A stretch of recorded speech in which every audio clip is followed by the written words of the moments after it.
fiction into fact.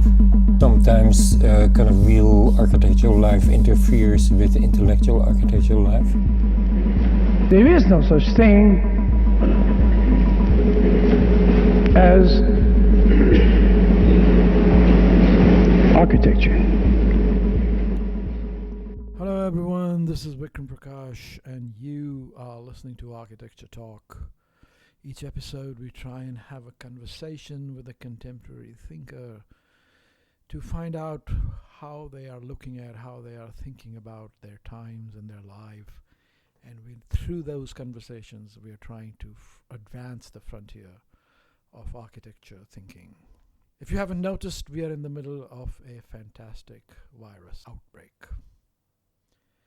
Part of those conversations, I spoke to my friend Nandan Balsavar, whom I met almost 2 decades ago in the Center for Environmental Planning and Technology, or CEPT University, as it's known now in Ahmedabad. And we became really good friends and have been in touch over the years, and he's an academic like me running a school of architecture in Chennai, India. I asked him how the teaching is going and how he's doing and how his students are adapting to learning on Zoom. You'll be surprised by how they are doing it. Listen to the conversation and let me know what you think. Here we go. Well, Nandan, welcome to Architecture Talk. It's always a pleasure to sit down and talk with you. I remember our good times in the canteens of CEPT in Ahmedabad in the early 90s, when CEPT was CEPT and the things were cool and all kinds of interesting conversations were to be had around chai and samosa with the glorious company all around. Varki, the dean and director, and Chaya and all kinds of other faculty.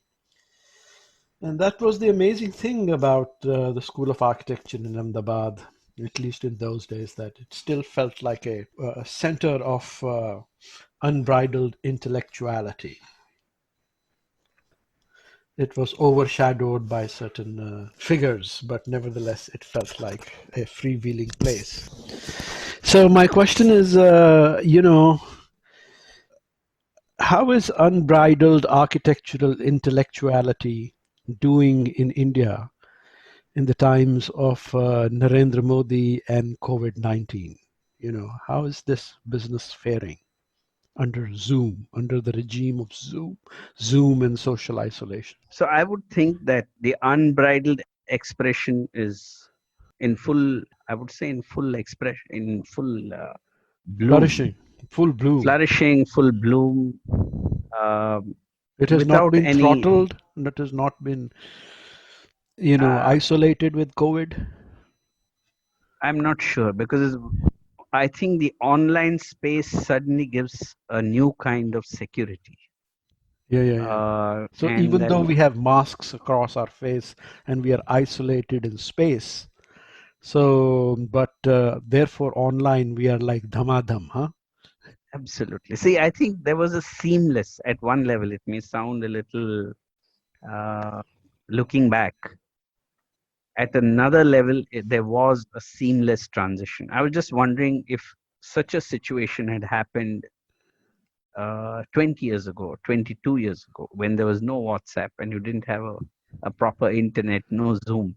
I think it would have been in a very different kind of social cohesion, And at least a certain segment of society. I don't want to generalize across segments. Of course, a large segment is still denied this access of space that we have. Yeah. But I would think that there was already a culture on social media of unbridled expression. Well, it was, but it still felt a bit old timer in the sense that either people were posting advertising, I'm so cool and I'm doing so well, that kind of fake stuff, Otherwise, social media, this kind of Zoom stuff was either, business necessity or still felt like a, telephone, like, okay, okay, let's do it, but let's get it done and over with. Now there is a new Yeah, normal to Zoom. No, I mean, it's I like, would agree. That I would agree. That see the fact that there's no choice, yeah, the fact that one has to continue a communication and there's no choice, yeah, and I think that has set us into this kind of acceptance. yeah, As long as we had the choice, even though we knew that it cost to bring someone down, or this always looked like a plan B kind of a situation which you didn't want to exercise. yeah, yeah, yeah, And so there was this, I would think, a very subtle unstated prejudice. If suppose there was a conference on yeah, Zoom yeah. 1 year back or 2 years back, it would have been Nobody would. treated as Second class. something. Yeah, not that you've not put in your best. Yeah, And definitely. yeah, so I think the connotations of what happens between the virtual and the embodied is something which has fascinated me for quite some time. I would say the last 15 years to I've been kind of negotiating what happens between this digital virtual space and the embodied experience, and how do the two start conversing in ways by which you can create another kind of an experience, and so I'm not too much for this conventional shift that thinks the embodied now has gone onto the digital platform and can be. So that's the kind of discourse which is on at the moment in India. So what And is the relationship? How do they hybridize? uh, now this is a lot of this is speculative, and in the like we've just finished the studio online now. We from March to now finished it online, Yeah. and so one part of the speculation has been that we have tended, it's like when CAD came in, when the computer aided design CAD came in, those drawings, and CAD was pretty much became a mere replacement for the pencil. It still is. It's CAD, such a stupid it still software. is. Yeah, Yeah. it still is. And so it just replaced the pencil in a certain way, Hmm. but took away the embodied experience of the connection between hand and mind, and what Yeah, Yohani that's right. Palasma and others Yeah. talk about. And it took that away, but it just became another representation of a pencil drawing. It didn't bring in a dimension of reimagining representation, you know Hmm. which one would have um, been happier with, or I What think that about, would have really. yeah, Yeah, so has Zoom done that? i'm I'm not sure Zoom has done that, but what Zoom has done definitely is brought a certain user friendliness to that communication. At best, it's brought a user friendliness. And but Zoom by itself, uh, I was talking to Sharon Rothbard, in Jerusalem, and I think across several studios across the world, the online studios have not managed to convey. So either the student, especially in the design, if it was Mm. theory subjects, it's fine. But I think in the design studio, they've not got the kind of outcomes they expected, and there are a whole host of reasons, which we've been looking into very carefully, because our next semester is to start. Hmm. um, but at the same time, if a new imagination or several new imaginations are evoked, the same Zoom or whichever, the Google Meet, or there are enough of those platforms, can become a certain anchor for reopening a complete new imagination, rather than being a substitute to communication. What has tended to happen is that we have attempted to look at the digital now, or Zoom, or any of these platforms, as a substitute for that communication. Uh, it's on How, mute how, term. how is it new? I mean, you're saying that it's opening new things. Um, so is it opening an alternate communication communication ability, or what do you think?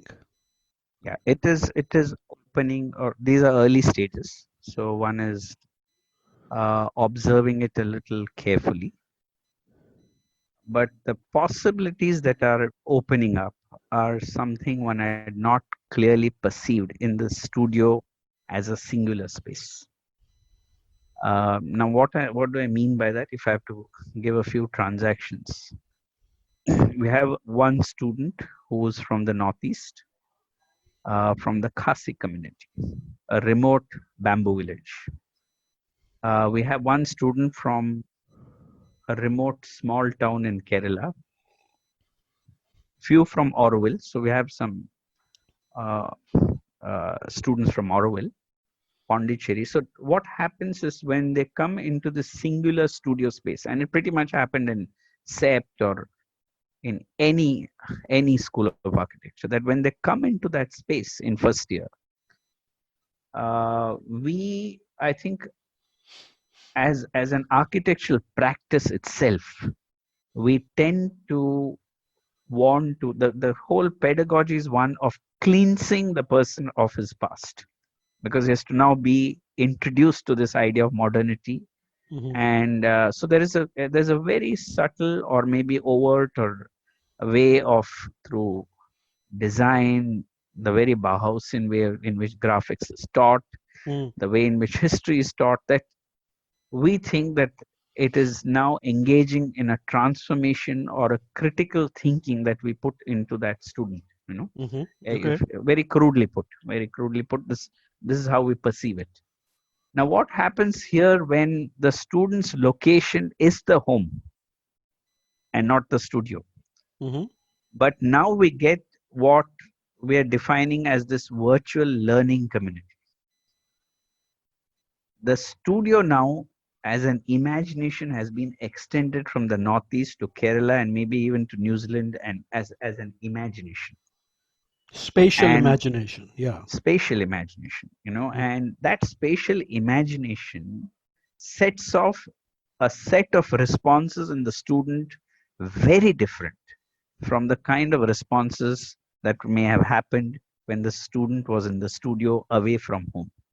So what you're saying is what Zoom does is that it actually makes the studio room the size of India in your case. Absolutely, absolutely. Or even to this, now we So have so students the from the room doesn't southeast. disappear. It actually becomes that big. Absolutely, absolutely. And in the room can morph, because if one student leaves for a certain smaller project, another student comes in. We have a student from Malaysia coming in, or from New Zealand. This whole room is morphing. Yeah, it's Uh, changing all the time. yeah, it's changing. It is. So when we bring people into our physical room of a studio space, there's a sort of a, it's sort of like an isolation chamber. We try and cut it off, and we Yeah, try and say, forget the rest. Now you are absolutely. in a special zone, right? Yeah, absolutely, But absolutely. now it's like you are in this zone which is both infinite and morphing, and yet in a contained zone. Yeah. Absolutely. So there is a containment, there's a conversation, Hmm. but you cannot sense the boundary now. Yeah. Or the boundary sort of becomes fuzzy, Nebulous, but it liminal. is huge. Yeah. It's huge. It can expand, it can come close, it can disappear. And But I what would that argue it. What the interesting thing about what you are saying is that it's not that the boundary disappears. There's sort of a reconstitution of the boundary. absolutely agree. When I say disappears, I mean that you don't sense it. It is there, but you Yeah. don't. It doesn't. It doesn't kind of define you in the way the studio had been defining. Where the Yeah. wall Yeah. is Yeah. there at your. Uh, Here it doesn't, because now the student is also moving, and so what we did was we set up projects and the program. I had to change the entire program Uh, to meet this, to converse with this situation. okay. What did you do? So we changed the program, and what we did was we said that We are removing the idea of a program. I see. And Removing the program. yeah, removing the idea of the program. And the reason we did it, what had happened at that time when the lockdown was announced, and which I think now on hindsight, it was done intuitively. Now I'm putting a structure to it. It was done very intuitively at that time. Yeah. Because it just didn't feel right to set that program, send it there, ask them to start work, and that So what did you it just didn't. Yeah. So what we did was we said there's no program, and we said we start with reimagining the home as a laboratory. Since we are quarantined in the home, we reimagined the home as a laboratory. That was the only sentence or statement provided to the student, the reimagination of a home as a laboratory. Mm-hmm. And for that, the student began to not take part in studio, but live their normal life and document that life as a kind of a cultural landscape that came into the studio. Okay. So suddenly we had a remote Khasi community, from measure drawing to database to, and we had the grandmother on video talking. We had the father feeling he has to also communicate, and similarly in Kerala, the grandmother talking, and a whole gathering or collation of oral histories which we would have never got from an 80-year-old Khasi tribal grandmother to, and that conversation between the students, understanding where they came from, and a certain legitimacy given to it, which generally tends to vanish when they come into the studio. They don't bring that into the studio. Now, a legitimacy given by dislocating the station of that conversation really enriched the entire studio. But at the same time, there was a here and now where they were addressing the fear of the lockdown, the uncertainty, the reorganization of the home as a workplace, the reorganization of family members within the confines of the home. All that became valid documentation to evolve the program of the studio. So suddenly there was a sync of design and what they were handling in real life. Otherwise, generally a studio project is set up hypothetically. It is may or may not be in sync with real life. And now I'm more stating it intuitively, because I won't say it was a conscious. We just started moving intuitively and seeing how do we really build up this notion of spatial occupation, spatial understanding. But now, because we don't have the benefit of a site visit, we don't have a benefit of them going and looking at a case study and coming down. We don't have the benefit of them having the embodied experience of touching materials. We said, let's shift the locus to the home.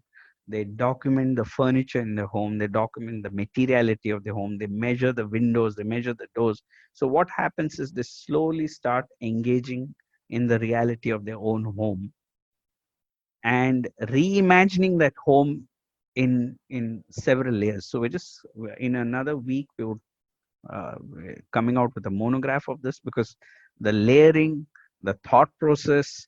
So suddenly there was a shift between, I know we discuss this often, but for some reason doesn't happen in such a strong manner. There was a shift between the nuances of process versus the finality of the project and the form at the end of the studio.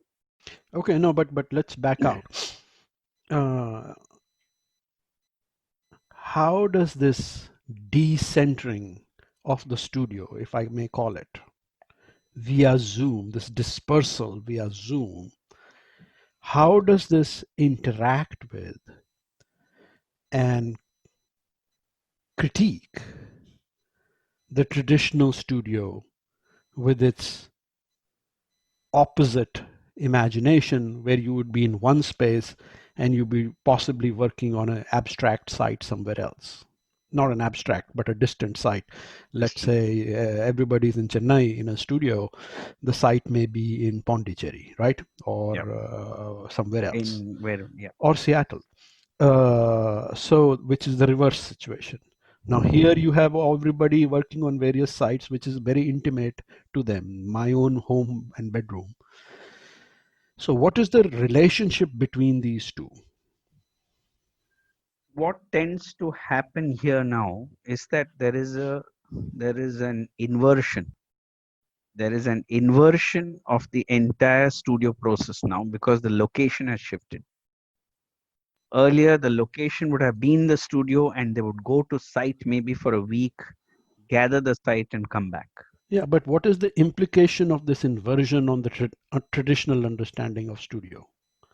It completely changes in the sense that in the traditional understanding, and this is not to bring in any value statement at the moment. It may emerge later, but in the traditional understanding, when the minute we distance ourselves, we are back to the Renaissance man, where we distance the act of the making from the drawing and set up the subject object conversation all the time, and then believe that it generates a certain abstraction. What tended to happen in that distancing was that a more embodied experience of whether it's space, whether it's material, whether it's the act of living, had to be stretched. One had to stretch, and so it depended on the capacity of each student on how much one could abstract or how much one could engage in critical thinking before one draws anything on the board in a studio, which is a distilled, distinct space set up consciously away from reality in order to critique that reality. Now, what happens is that it almost becomes one of a design that is emerging on site. I'm not setting any value judgments on which is better or which is not. One is not setting any values on that. I'm just saying there is an inversion where I find the student is able to get a better understanding of the home, a better understanding of inhabitation of the home, and still abstract. It doesn't take away the embodied real experience of being in the home, doesn't take away from the abstraction. Okay, And but this seems like a familiar debate, like for instance, yeah, like you said, our modernist, Eurocentric, supposedly Renaissance derived abstraction based studio pedagogies with their orthographic projections is designed to sort of disembody the architectural object and therefore introduce abstraction and conceptuality into it. Now, we have been arguing about that in schools of architecture. Therefore, other people think that design build is the real thing. You go out there and you build it actually and hammer the nails and you do all that sort of a thing. Or you have to be immersive education. You go out there in the yeah. community, you build with the community. That sounds like a familiar debate. I One is not going down that road, Okay. because that debate has with it a tinge of nostalgia of the site, of working with hands-on. There's a celebration of dirting one's hands, so to say, and so it sets up two binaries which should not have been binary. And so if one really looks at it a little closer, I don't want to generalize, but if one looks at it a little closer, often the hands-on uh, may in terms of a critical understanding may not be strong enough. It's emotive, it's experiential, it is a great space maybe, but in terms of saying something more than what it is, it generally tends to have a problem there. I don't want to generalize, but uh, so we set up these binaries of a very intellectual process that is creating a spatial formation versus a hands-on. Here one is not discussing the hands-on. So to return, I mean, like, one of the things we are finding here in Seattle at the University of Washington is that students don't mind the instruction that much on Zoom, but they certainly miss hanging out with their friends, the casual conversations before and after studio and class, just sitting out into the quad, the sort of general sociality of everything, which is what I started our conversation with, remembering the times you and I and all our other friends sat around in the chai shop and the coffee shop outside school. I did not remember the classes we taught together or anything. I It- totally it- agree. I mean, I guess some people would say the only reason why Zoom is working so effectively is because of the force of pressure, right? I mean, because we are isolated, it becomes like this push, which push that and you're like, oh my God, what am I going to do? Okay, I'm going to Zoom Nandan and I'm going to record him. If that force is taken out, then this will collapse like a house of cards. Some people might say that cynically. In which case, the traditional value of architecture, the traditional notion of architecture as the space of convening of bodies, right, will remain in place and in power. Yeah. I think I'm in complete agreement with that. Let me just qualify it. The fact that Zoom uh, disrupts the learning community in terms of exactly what you said. Everyone is missing it, including me. That if we were gathering and sitting under a tree and having tea and discussing the same thing as a studio, is a much more enriched experience than on Zoom, even if we were drinking tea at the same time on Zoom. And the fact that one is not able to meet nuances of gestures which you did not have to convey multiple gestures when 8 or 9 are there, and so that of course one misses. And a lot of the learning often happens when one is probably meandering down a stair or one is sitting at the canteen. It's a substantial aspect of that learning. It's not as if it was some service space and the studio was the learning space. It is an extension and probably a very important aspect of the learning. Having said that, I think one, as you rightly said, has no choice in a situation of this nature. If one had the choice and was exercising this, then I would say there's some problem there. But when one doesn't have a choice, and then one wants to see that one doesn't reduce oneself to the digital alone as the messiah to convey education, that the digital is enough. I think an embodied experience in each zone, in each home, and its surrounds is what the new program of architecture needs to take into account. And not, I mean, we could have given a program like design a stadium. And I'm sure they would have been sitting designing a stadium, we would have been talking, or design a cultural museum with social distancing in mind. Let's say someone did that. And then someone says you keep tiles which are 6 feet apart in white and black, and so you don't stand in the black tile. And that's the kind of conversation which is on most often I see. But that is far removed again from the embodied experience. For instance, it was raining in Meghalaya, and we told the students from Meghalaya just video document the raining. And they started video documenting the raining. In less than 2 hours, the whole studio had understood topography and siting of the building. And it became a game. It was not a exercise anymore. They were gaming, they were seeing the insects there, they were seeing it is a voyeuristic National Geographic channel now between the students. Okay, Where let's pause on that. Sure. Voyeuristic National Geographic channel.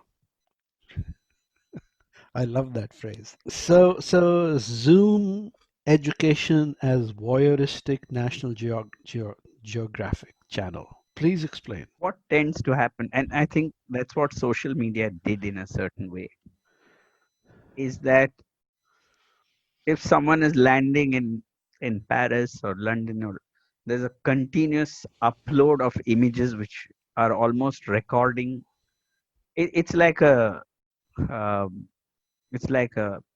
a certain communication of the to the world on what is happening with self. If one is in Paris, there's an upload. If one is in London, and so social media suddenly broke down that notion of what was otherwise private space and public space. Yeah. So I think you're on Yeah. to something here, my man.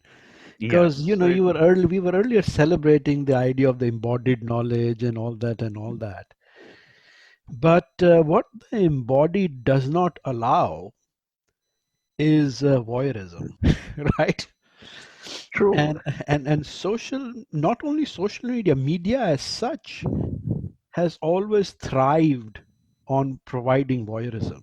National Geographic channel is the perfect example because we are sitting in our living room and we are watching the cheetah chase the gazelle, We're like, Absolutely. oh my God, yes. Absolutely. And it builds on the idea of cinema in general because when you're in a cinema hall, the room is black and you are like, Absolutely. you're on a voyeuristic experience, right? So, which is also like, looking through a window at somebody unseen, right? So Yeah. it's Yeah. the opposite experience of the embodied experience. So, Absolutely. so Zoom World sets up a sort of a condition of sanctioned voyeurism. Yes. It's a participatory voyeurism. Participatory voyeurism. Yeah, it reminds me of that Wim Wenders film, no, Paris, Texas, Yeah. where there is, this sort of this video booths, which is sort of participatory voyeurism, right? Uh, so the social economy is of participatory, sanctioned voyeurism. It is true because many times when I'm on Zoom, I want to show everybody my room.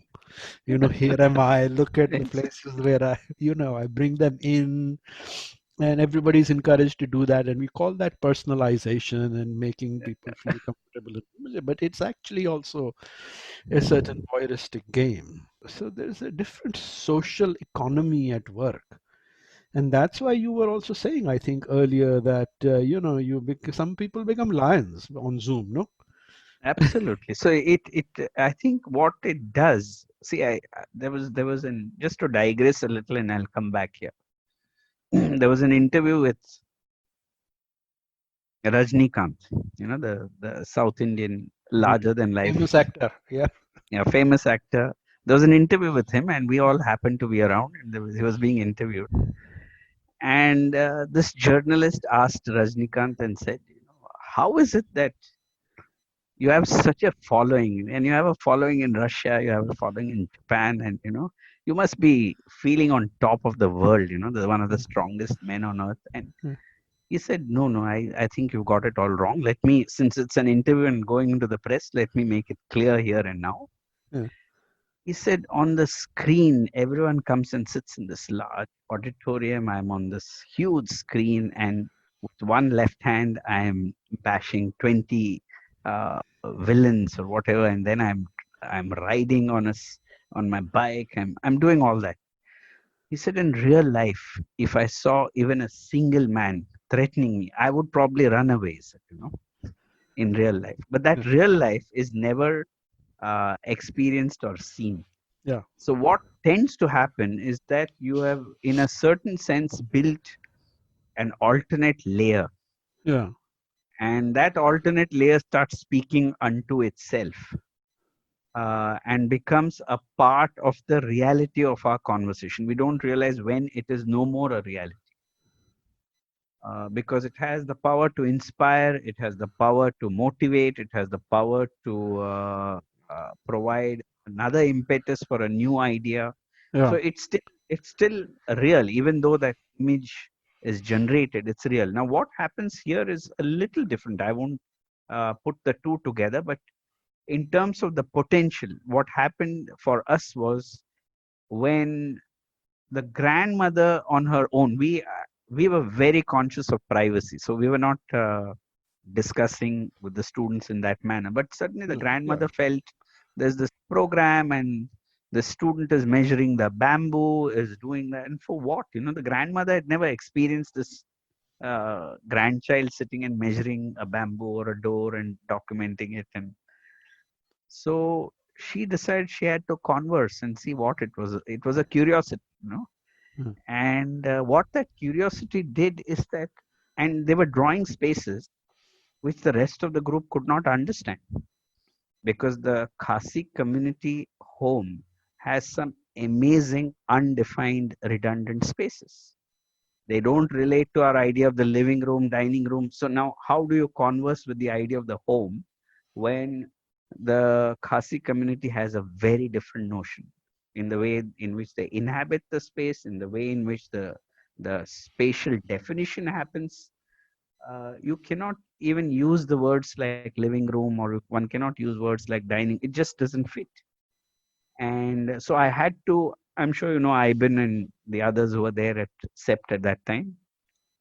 Do you remember Iben and I don't remember Iben. okay, they were all my batchmates from the Northeast, and who are architects settled there. So I had to actually start bringing them into the studio to discuss whether that is the definition and interpretation of the home.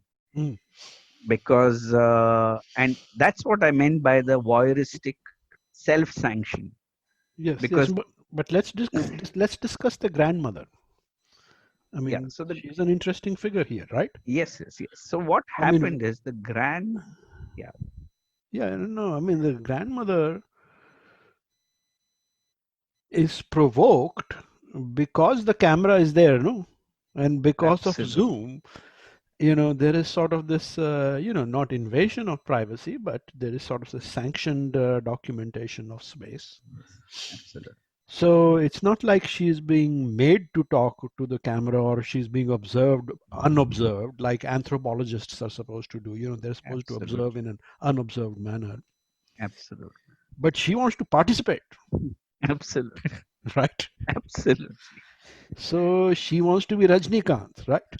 Absolutely. So it's really, that's why I said it was a self-sanction. See, otherwise, as an anthropologist, or in that manner, if one is going into a indigenous community, I think you think thrice on the ethics of that act of. Oh, no of ways. You wouldn't do it. You'd be very Yeah, careful. you won't do it. Yeah, you won't do it, and it just a certain level of transgression. But here now, if because of Zoom and because of the distance, and because now the choice is really with the community, the choice is not with us.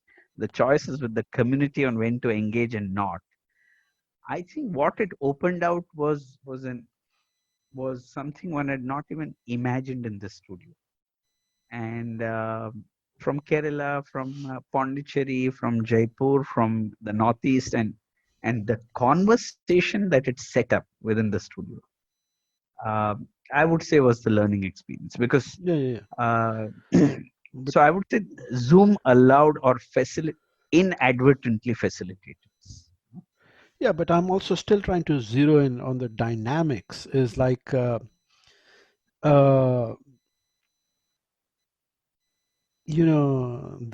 the grandmother, now wants to be on camera, right? And in that sense, she wants to be a performer, right? Absolutely. So she's putting up a performance. She's not her natural self. But this is also her true representative of her being, which suggests to me that we are all now on stage, right? We are all in the movies. Absolutely. We're all everywhere, all the time. So that when we are on a Zoom call now, it's not like just hanging out with Nandan.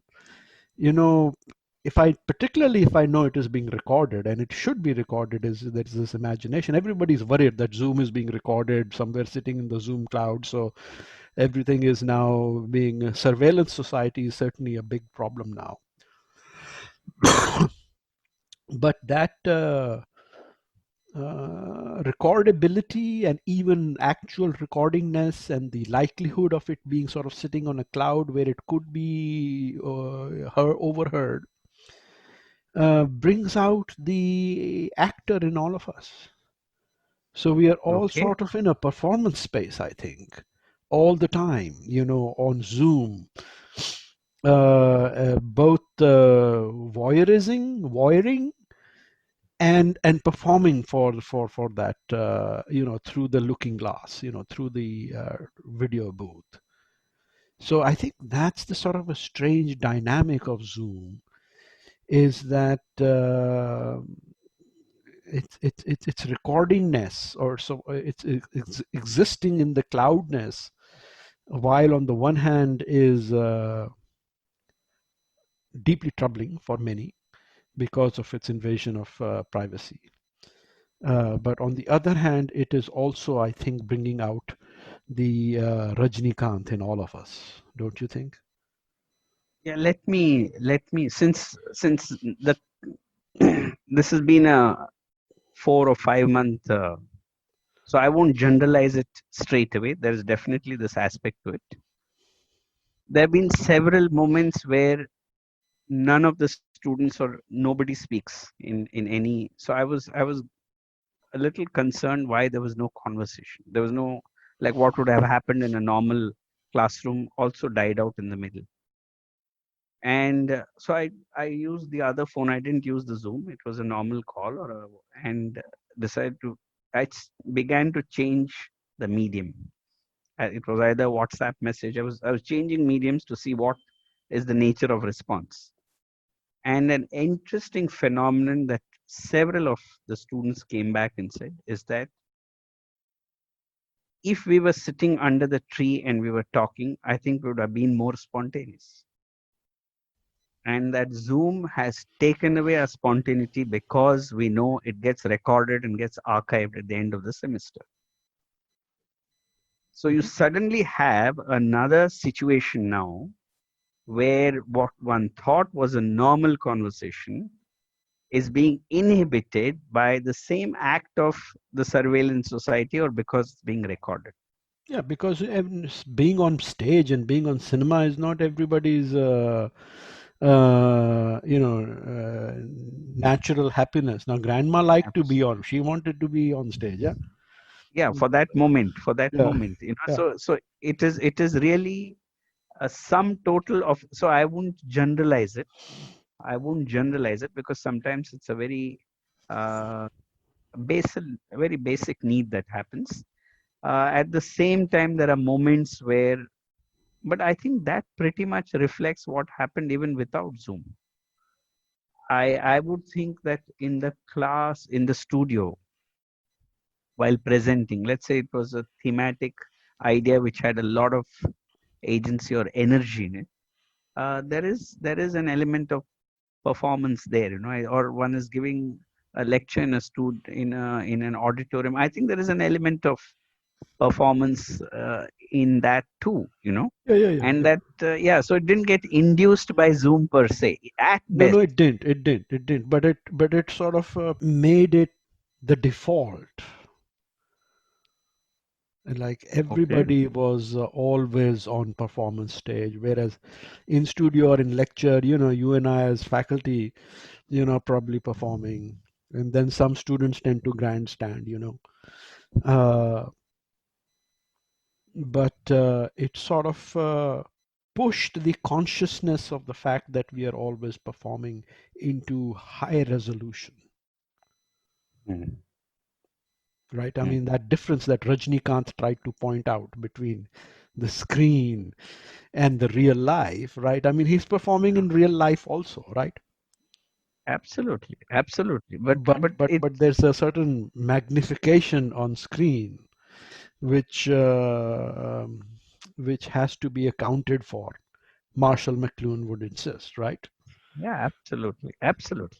But I would say that it in a sense opens up dimensions which probably would not have opened up in another condition. That's all I, because I would think this studio actually evolved in a very enriched way, which may not have happened in a normal studio. Uh, because of the kind of conversation and because of the kind of alleys of cultural memory that the studio could travel. And I think those alleys of cultural memories may not have been possible if it was a singular studio. Because the minute the family realized that there was a kind of a studio building on this, they were opening out more. The video was walking into another home, another settlement. It was, and you suddenly had an expanse, uh, a multiple localized expanse. But when starts when it gets into a conversation, was I would say completely unpredictable, and every day becomes energetic because of that. Yeah, National Geographic Channel. Yeah, That's what absolutely, your absolutely. metaphor was so perfect. No, because each day I would sit and watch. I would just it kind of, you're seeing a bamboo village, which you wouldn't have imagined, and there's a conversation there, and I mean, you would have wished for it, but it would never happen. Yeah. And they were talking, they were giving interpretations. We were seeing the food, we were seeing how it is built. We talked to a contractor, and so it really unfolds in a very different All way. right. No, I agree. So, but as we move towards the end here, we are, we've already spoken for 50 minutes. So that's surprising that we got to. So my, last question here is, so given all this National Geographicing of architectural education, and this access to the fabulous bamboo villages, sort of the sense of voyeuristic cultural anthropology, and sort of access to inhabited habitation that this enables. Now with all this proliferation of richness, when you come back to that deadly studio space with the blank walls, that's going to feel like a desert. No, I think now you have a choice. I think what this has done is one has a choice to reimagine what that studio will be. Because if if the rules of confinement are taken away, that's what you mean, then those are the only circumstances under which I would come back to the studio. When it'll happen, one doesn't know. One has to find a vaccine, and the vaccine has to be distributed, and so it's a long haul. I think I'm not sure, but it's a long haul. But let's say it did happen in the immediate future and one came back. I think right now another imagination, or a which is impacting pedagogy. This is not an imagination which is only impacting a process or which just happened incidentally. I think it is impacting pedagogy at the root of the germination of the modern project itself. And I see it as having that kind of potential now. Because what tended to happen is that we were looking at the first year studio as a ground zero to begin. And now you look at the first year studio as 19 years of experience, of having experienced architecture, experienced society, and this is the 20th year that one is coming in. It's not a first year of studio. And I think if that paradigm changes, the entire conversation will shift from a prejudged frame that is placed into the studio versus a more complex pedagogy that allows a student to unfold and So, converse with a frame. so what you're saying is that finally, therefore, Zoom is going to flush out Bauhaus, right? We're gonna If you want to, I didn't want to say it so clearly, but and I think that is what you are saying, that the modernist sort of mythology, which is sort of generally placed on somewhat unfairly on the shoulders of Bauhaus, is finally going to be um,